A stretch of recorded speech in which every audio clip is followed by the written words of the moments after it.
What is happening, sports fans? It's your main man, Matt, from the DFS 5-pack. Rocking it solo. It is Friday, July 1st. We got a nice 10-game MLB slate tonight. I'm excited to talk some baseball with you guys. Some rain across a couple of the games, so that is something to watch out for. Don't love that, but otherwise, I'm loving baseball season. It's the only sport going on right now, so hopefully everyone had a great week, crushed some DFS. Not a huge Friday night slate tonight, but excited to talk it over nonetheless. Before I get into that, I'm going to shout out our promoter real quick, ABC Islands. If you haven't checked them out yet, I don't know what you're waiting for. The link and the promo code will be in the description section of the video. Go check them out. I'd appreciate it. I think you'll have some fun. We've already had a bunch of people on there win some money, so no reason why that next person can't be you. That being said, let's talk some MLB. I'm going to do it like position by position like I normally do. But I just want to go over the weather concerns. So Atlanta, Cincinnati, that's not even on the slate, so nothing to worry about there. KC and Detroit, possible big concerns there. And then New York and Cleveland. Looks like I'm going to be getting some bad weather here in Cleveland. It is what it is. We'll have to pay attention to that closer to lock. As of now, it's really tough to predict weather. We'll just know that going in. That being said, let me share this screen, and we'll be on our way as far as the DK slate goes. All righty, so starting off at SP, Garrett Cole. He's in good form right now. He just looks good. After that blow-up spot in Minnesota, he's rattled off 3 straight really good performances. If the weather clears, I like him. I like him a lot. He's not like an auto lock for me, even if the weather's good. Cleveland doesn't strike out a lot. Their offense isn't amazing, but it's not horrible either. And you're paying a premium for him. That said, he's really, really good. And if the weather holds, I like Burns more, but I could easily see just pairing both those guys together. Speaking of Burns, in Pittsburgh against the Pirates, great matchup. He hasn't been quite as good as he was last year, but he's still one of the top pitchers in baseball. This looks like an easy play for me in all formats. The only reason to get away from him is because of ownership. But I like Burns a lot. No interest in Gonsolin at 10-3. That's just a little bit too rich for my blood. Doesn't have the highest strikeout upside. He's been really good this year, so it's not like the craziest play in the world. But certainly not excited about it. I like Chris Bassett more. He's also in good form, 20+ and 3 straight. Gets a pretty good matchup at home against Texas. He's getting love, deservedly so. I like Bassett here. Again, I don't think you have to play him at that price point, but I like him. Christian Javier coming off the start of his life. Struck out 13 Yankees, went 7 innings. A little bit cautious of him after throwing under 15 pitches. He's not a guy I run to anyways. His strikeout stuff is pretty weird in that he has a couple really high games and then other games where he's not even close to that. I'm not spending $9,200 on him here, even against the Angels. Just no thanks. I'd much rather go to Joe Ryan, $8,800 here. Not coming off a good start at all. Wasn't very good in that Colorado game. They got on base a ton. Still threw a lot of pitches, and I like him to bounce back here. Even though Baltimore's lineup is better than most people give them credit for, still a pretty good spot, and the price is right on Joe Ryan. Blake Snell, hard for me to get on board here. We know the strikeout upside is real on any given day, but walks too many guys. Tough matchup against the Dodgers. No thanks. Alex Cobb. Nice to see him throw 80 pitches last time out. I don't hate righties against the White Sox. That said, while he's on the short list, he's going to be farther down the short list. That's for sure.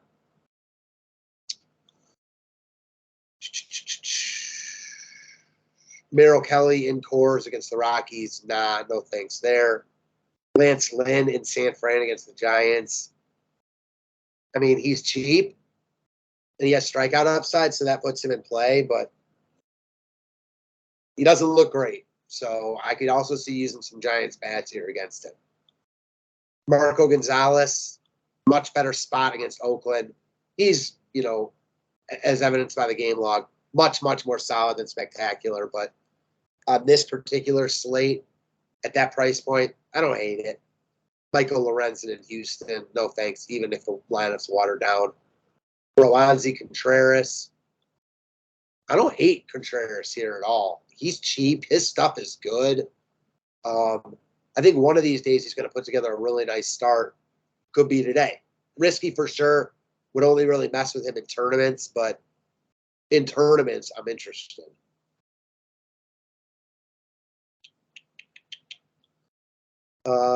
Michael Pineda, no thanks, weather concerns, and who knows how long he'll go. Glenn Otto, no. Savali, nah. I mean, this spot's just too tough. Brad Keller, big weather concerns, but if the game plays, I could see going there. He's so cheap. Again, weather concerns, though, so that's something to really watch out for, and I'm not excited about him ever.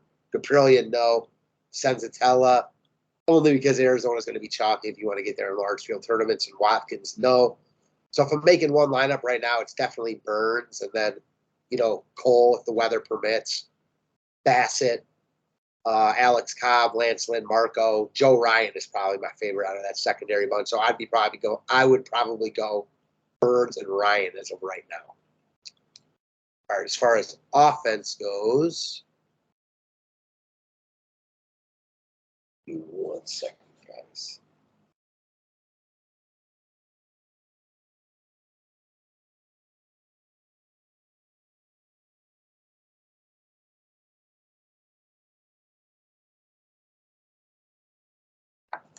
All right, sorry about that.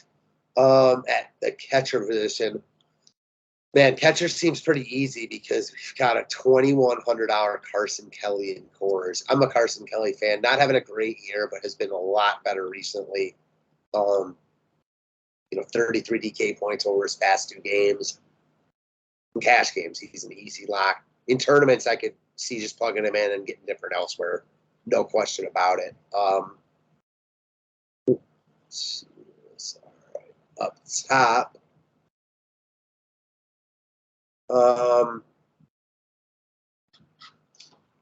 Will Smith is expensive. Not excited about it. The KC Detroit game is interesting if the game plays, but again, weather concerns. Both offenses aren't very good, but neither pitcher is very good.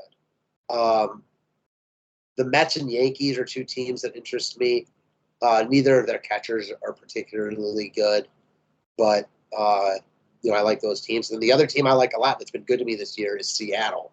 Cal Raleigh, big power, only hitting $1.99, but for DFS purposes, I like him, and I like that stack, depending on how many guys are out tonight with their suspensions looming. Yeah, catcher's pretty weak tonight, so I think it's Kelly and Raleigh for me. All right, first base. The 2 guys in Coors getting the most love, as predicted. CJ Cron against Merrill Kelly, and then the guy getting the most ownership is Christian Walker. No idea why Arizona's so cheap. Another guy, only hitting 200, but he's got 19 home runs, big power upside. Senzatella doesn't strike guys out. He looks great here. In tournaments, Pete Alonso looks good. I don't mind Shohei Ohtani. I don't think people are going to get to them at all based on how Alvarez pitched last time out. Brandon Belt, I think, is sneaky. Lefty power has always gotten to Lynn, and he doesn't look like he's in good form right now. Rizzo in that Yankee stack. Then Carlos Santana. Hit cleanup last night. Caprillion's no good, so I like Seattle quite a bit, especially at their price points. Second base, I imagine Ketel Marte and Buddy Kennedy. So 2 second basemen here, which kind of sucks. Ketel Marte is obviously the better player, but Buddy Kennedy is, what's he today? 2,200. I mean, this is just nuts. I don't know what they're doing. Hitting in the middle of the lineup. I think you just play him with Carson Kelly in your cash games, with 3 other Diamondbacks and some Rockies, and call it a day. Especially given just how this slate breaks out. These guys are just way too cheap. Ketel Marte is the other guy also getting love, and it makes sense. He just looks really good here. As far as tournaments go, kind of the same story. So I think DJ LeMahieu's in play. Houston's another team that I don't mind. Even with their weekend lineup, maybe you don't full stack them. Maybe you could just get to their good pieces. Altuve's a good piece. Gleyber Torres in the Yankee stack. Jeff McNeil. Don't mind Minnesota either. So Jorge Polanco. I can see Minnesota having a real good day here. No issues with them at all.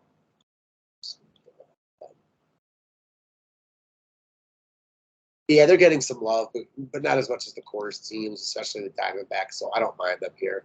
And then the Mariners guys, Frazier, who's starting to look better at the dish, and Abraham Toro, depending on what their lineup looks like. Third base. Josh Rojas, depending on where he is in the lineup. Yeah, he's 4,700. He's expensive, but he's priced sure that most of the guys could easily be leading off.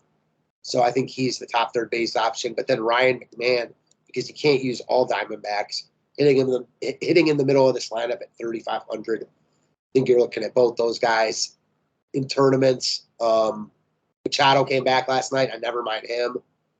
Eugenio Suarez in that Seattle stack. Bregman, he's actually been better against righties this year and has finally started to turn his season around.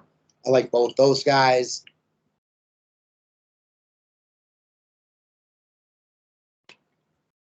The Yankees guys, and then the Mets guys, Eduardo Escobar. Not having a great year, but I like him in the stack for sure.